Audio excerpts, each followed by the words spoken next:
Benishak to bring VA reform. Preparation for ski marathon. Hi, I'm Samantha Ruff. And I'm Dan Kampanen, and this is your Public Eye News.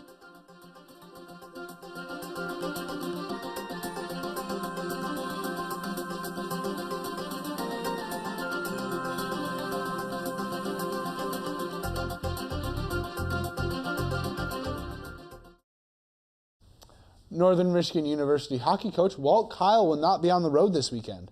Kyle was placed on administrative leave Monday. NMU Athletic Director Forrest Carr, when asked about the situation, had this to say, quote, "It is the university's standard practice not to comment on personnel issues," end quote. Carr also says Associate Director of Athletics Bridget Barub-Carter has been placed on administrative leave at the same time. When asked why, Carr responded in the same fashion in which he handled Kyle's leave. It is not known if these two incidents are related. Carr says it's unknown how long the leave will be in place. 3 people were arrested in a drug bust in Newberry on Wednesday. The Upper Peninsula Substance Enforcement Team East says it expanded several investigations in conjunction with the Luce County Sheriff's Department and Michigan State Police troopers from the Sault Ste. Marie Post and the 8th Hometown Security Team. A 43-year-old man was arrested on 3 counts of delivery of heroin and 3 counts of maintaining of a drug house.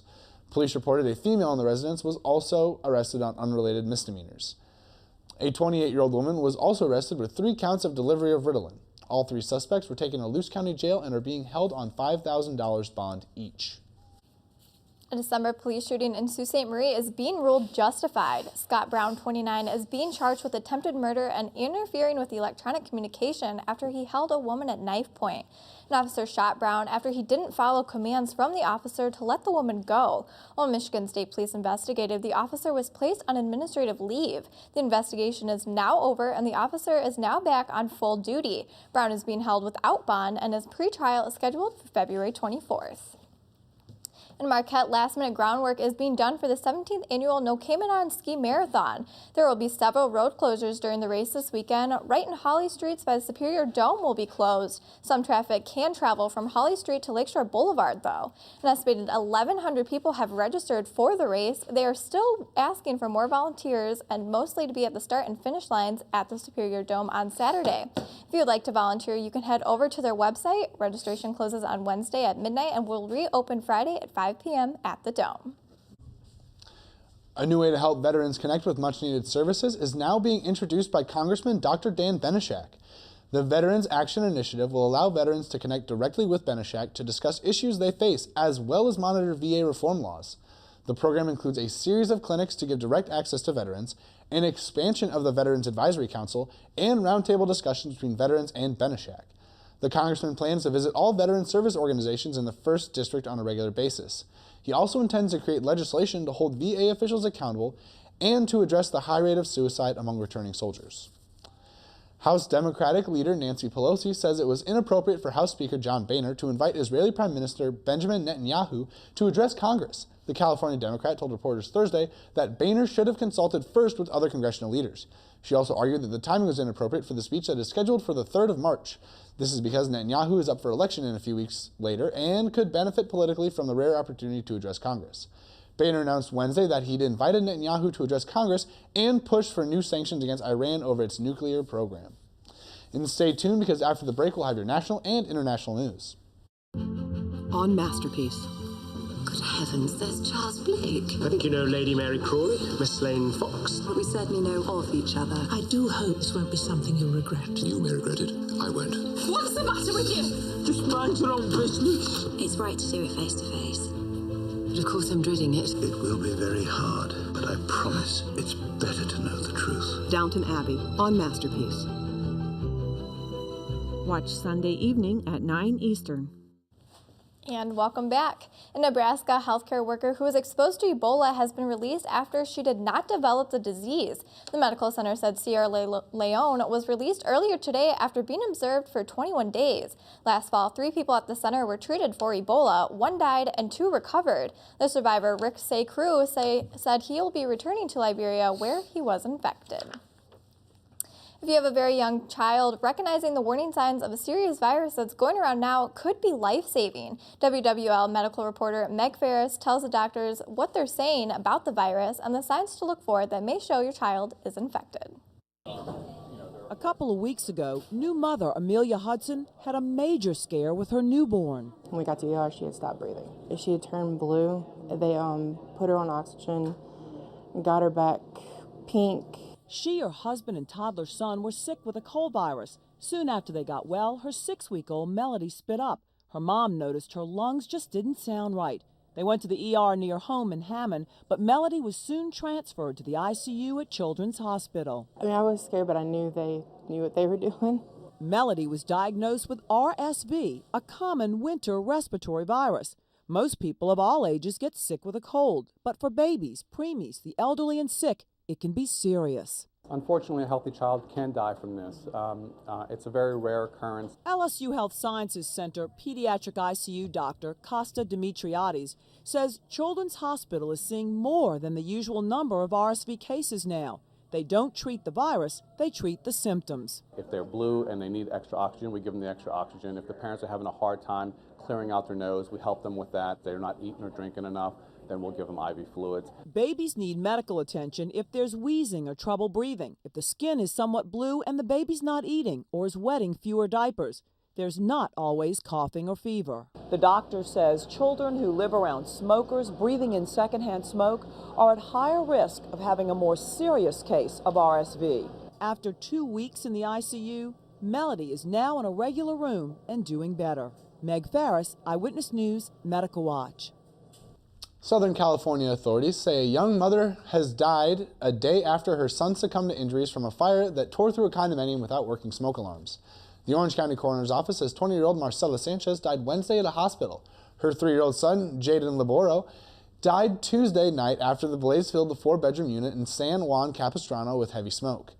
Orange County Fire Authority says an unsupervised child with a lighter started the blaze. The fire displaced 80 people from 8 units damaged by fire, water, and smoke. The city of Edgewater, New Jersey is in a state of emergency after a massive fire consumed a 4-story apartment building.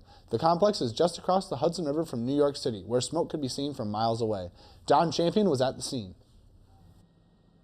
It took 250 firefighters more than 14 hours to bring this massive fire under control at an apartment complex in Edgewater, New Jersey. It's devastating seeing your place go down like that.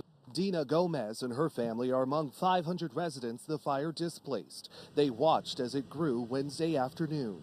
When I saw the flames getting where it was spreading, because I can see it from my window, I said, let's go, we gotta go. The fire started around 4:30 in the complex that sits along the Hudson River right across from New York City. Within an hour, crews called in extra help, including FDNY fireboats. At the height of the firefight, flames could be seen from miles away. It was in the floors and it just traveled, and we had crews on 3 floors. We had the task of dealing with multiple rescues on different floors because the smoke had traveled through the building. 2 firefighters and 2 residents had minor injuries. Edgewater schools are closed and the city is in a state of emergency as hundreds struggle to figure out their next steps. No much sleep, a lot of thinking about what's next. And all the things that we will not recover. The cause of the fire has not been determined, but arson squads are investigating for any sign of foul play.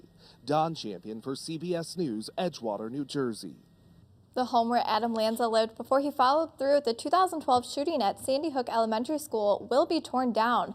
The Newtown Legislative Council approved the proposal to demolish the home and keep the land open. It's expected that the home will be destroyed once winter is over. After the bank acquired the home from the Lanza family, it was given to the town in December. Lanza murdered 20 children and 6 educators before he committed suicide. And after the break, we'll have your weather and sports. Stay tuned.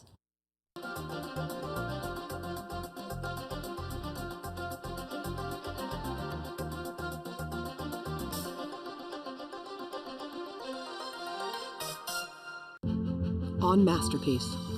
Good heavens, there's Charles Blake. I think you know Lady Mary Crawley, Miss Lane Fox. But we certainly know of each other. I do hope this won't be something you'll regret. You may regret it. I won't.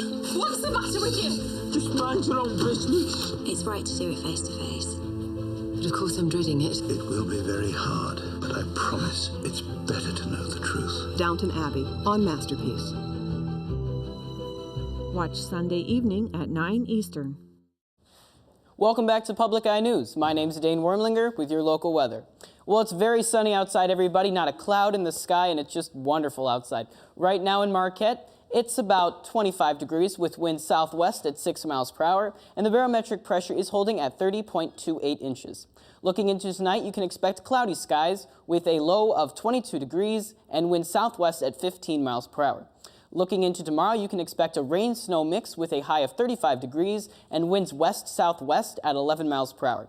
Looking around the UP right now in Sault Ste. Marie, 21 degrees with sunny skies. In Manistee, 29 degrees. In Escanaba, 28 degrees with sunny skies. And in Menominee, 30 degrees with sunny skies. In Iron Mountain, it's 27 degrees with sunny skies. Same goes for Ironwood at 27. And Houghton is 24 degrees with sunny skies. Back here in Marquette, it's 25 degrees with sunny skies. Let's take a look at your week ahead.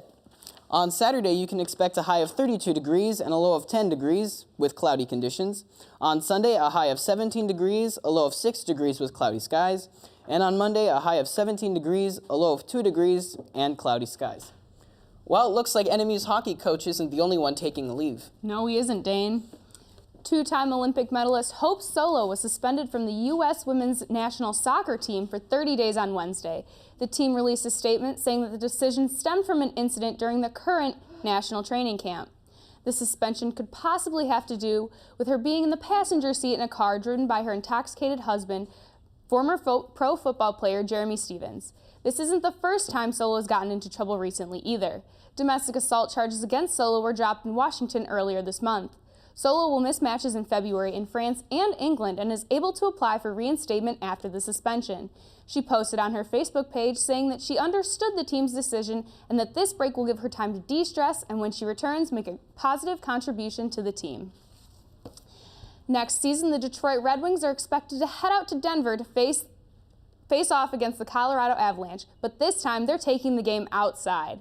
The NHL is expected to announce during All-Star Weekend 2 outdoor games for the Stadium Series, one in Colorado and the other in Minnesota. In order to help fill up the Coors Field, the Avalanche are likely to pick the Red Wings not only to cater to the many Detroit fans in Denver, but to rekindle an old flame. From 1996 to 2002, the Red Wings and the Avalanche had one of the most heated rivalries in sports, but now only play each other twice a season. If selected, this would be the 3rd outdoor game for the Red Wings and the 1st appearance in Stadium Series. In other hockey news, the NMU Wildcats are looking for a win against Penn State this weekend. After being swept by Alabama Huntsville, the Wildcats are currently tied for 4th in the WCHA rankings with 5 games left to play and are nationally ranked in 14th. Sophomore Dominic Shine leads the team in points, and another sophomore, Brock Mashmeyer, leads the team with 12 goals. Penn State is ranked 11th in the nation. The Cats and the Lions will face off in Pennsylvania on Friday at 7 and Saturday at 4:30. Saturday's game will also be televised on the Big Ten Network. So, Sam, I heard you have some tips for me to get a new boyfriend? I sure do, and it's crazy. Who needs a real relationship when you can make your friends jealous just by paying for one? A new Invisible Boyfriend and Invisible Girlfriend service makes it easy to convince anyone that a person loves them. For $25 a month, the service will include 100 text messages, 10 voicemails, 1 handwritten note, photographs, and online conversations. Humans only seem to be hurting themselves after scientists say a human-caused doomsday is closer than it has been in almost 30 years. That cause is because of global warming and human weaponry. Atomic scientists adjusted their clocks 2 minutes ahead earlier today. The world is now just 3 minutes from a fatal midnight. This is the closest it has been in 1953 when the U.S. and Soviet Union pursued the hydrogen bomb. And that's all the time we have for you today at Public Eye News. Tune in tomorrow.